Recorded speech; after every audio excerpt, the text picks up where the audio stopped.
Hello, I'm Stu Smith. Today we're going to discover the secrets of Navy SEAL fitness. Hey guys, what's up? So recently I was re-watching for like the 50th time in my life a video on YouTube called Navy SEAL Fitness.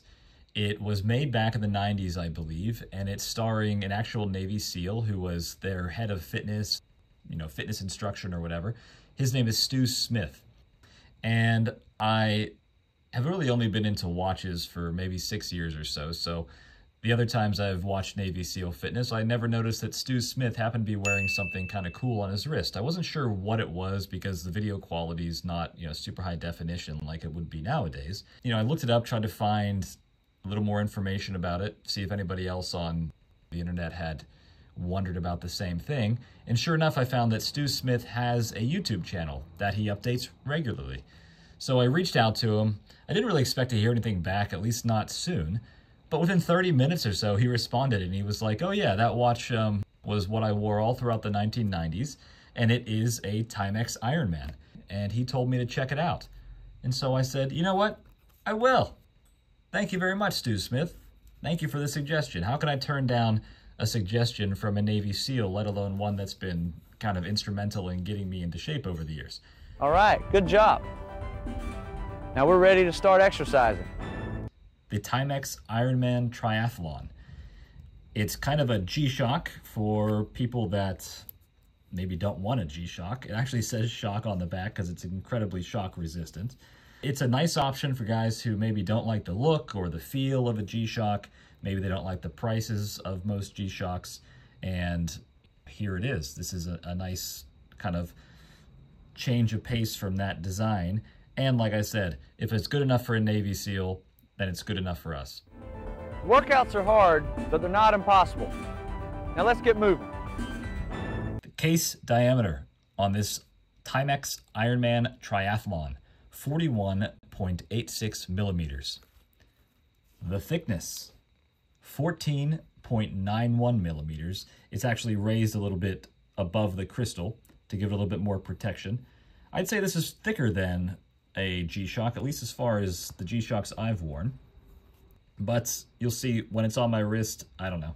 I just don't really feel it. That thickness is not something that really bothers me on a watch, so that's not really a deal breaker for me. I know guys like watches to be very thin, but this curves around your wrist so nice that it just doesn't make a big difference to me.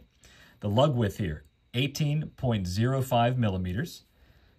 The strap, though, flares out to 22 millimeters. But one of my problems with this watch, in fact, really the only problem, is it flares out to 22 millimeters, but can you guys see that the lugs themselves flare out beyond that? The lugs themselves flare out to 26 millimeters. So I would love for them, the strap itself, to stretch out to 26 millimeters, but it doesn't quite do that. So it is what it is. One of the things, though, I wasn't too worried about when I found that out because the strap, even though it's very comfortable, it's very robust. It's thicker and stronger than any G-Shock strap that I've ever seen. And one nice thing about it is that it has this nice little thing here that keeps the keeper in place. In fact, it keeps it in place so well that it's really hard to get the watch off, which is not a bad thing. It's not a complaint when it comes to a watch like this. You guys can see what that looks like when it's engaged. Yeah, it's just a really cool little detail, a detail that Casio can't be bothered with, I guess. But, Timex, it's an American company, guys, so they care. America cares.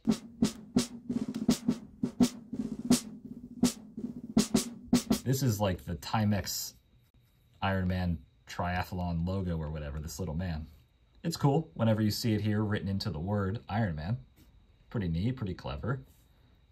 Then you go down here, you see it again. Okay, you see it again. Okay, now we're up to 3. Oh my, now we're at 4. Oh my, now we're at 5. Now we're at 6. Now we're at 7, 8, 9. Okay, give me a break, stop it. 9, 10. You guys can see here on the back, there's another one. I think that's all, I think there are just 10, but there are 10 Iron Men on the Ironman Triathlon watch, so kind of strange. Where was I in this? Anyway, lug to lug on this bad boy. 49.12 millimeters.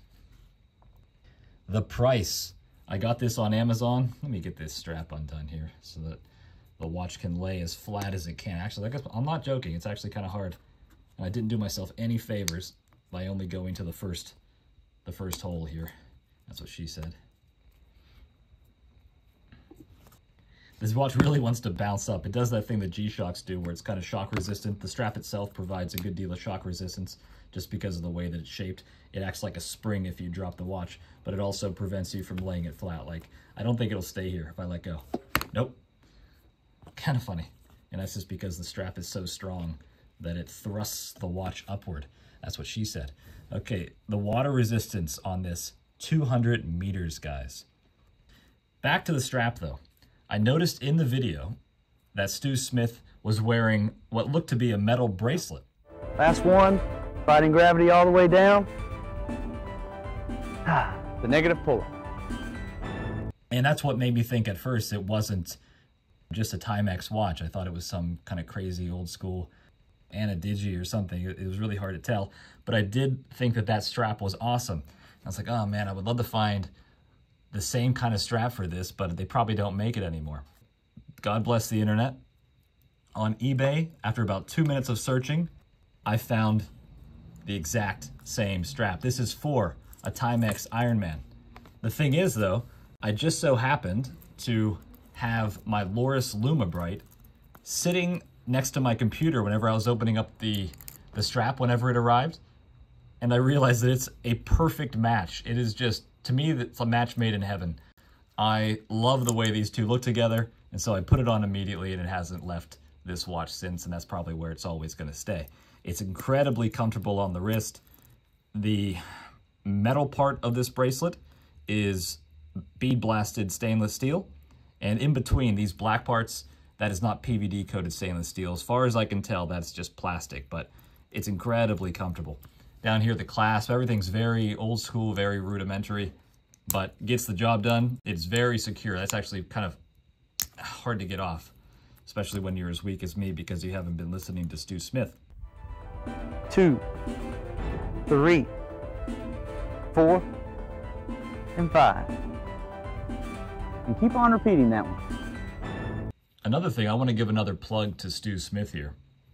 He wrote a fitness book for the Navy SEALs. It's just full of illustrations, how to do exercises, different exercises you can do. Really clear, awesome illustrations that anybody can follow. It also came with a poster, and I had that poster up in the garage right in front of my pull-up bar, kind of motivational, and even though I don't do half of the exercises on it because I'm lazy, it reminds me that I should, and that's sometimes enough to get me to do a few pull-ups, a few extra push-ups, all that. That book and that poster on eBay cost me $5.36. I think I made an offer, someone accepted it. It was in brand new condition. So again, guys say all the time that they can't get into shape, it's too expensive, they don't want to join a gym. And yeah, I actually do think a gym is a waste of money. I think a lot of things are wastes of money, but spending $5 on eBay for a book, if you can't afford that, then you better get shit together, guys. There's no excuses not to be in at least some modicum of good shape. So, you know, Stu Smith is out there to help you do it. Do a couple hundred of these, I promise you'll feel them. This watch has a million features, guys. I mean, we all know the features on watches like this. It's got a chronograph, it's got timer, it's got split laps. You guys, if you're running laps, every time you complete a lap, you can hit the start split button and it'll start timing a new lap for you.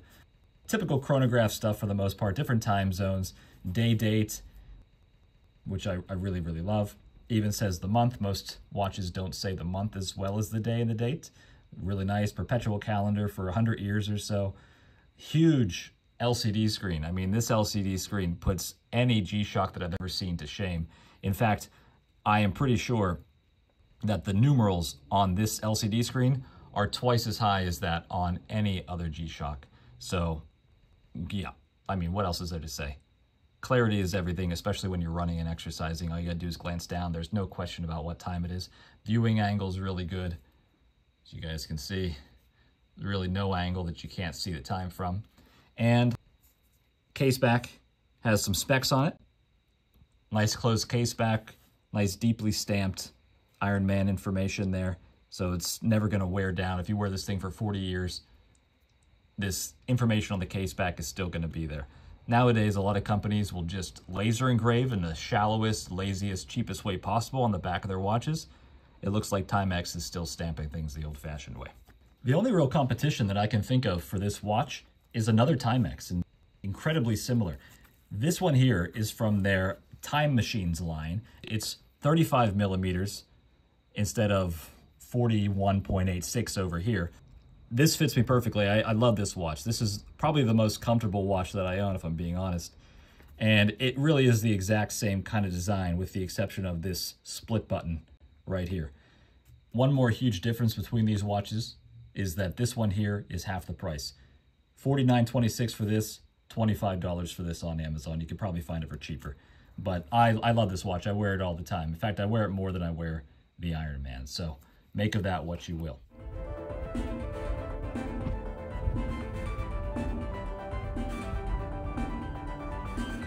Pretty simple.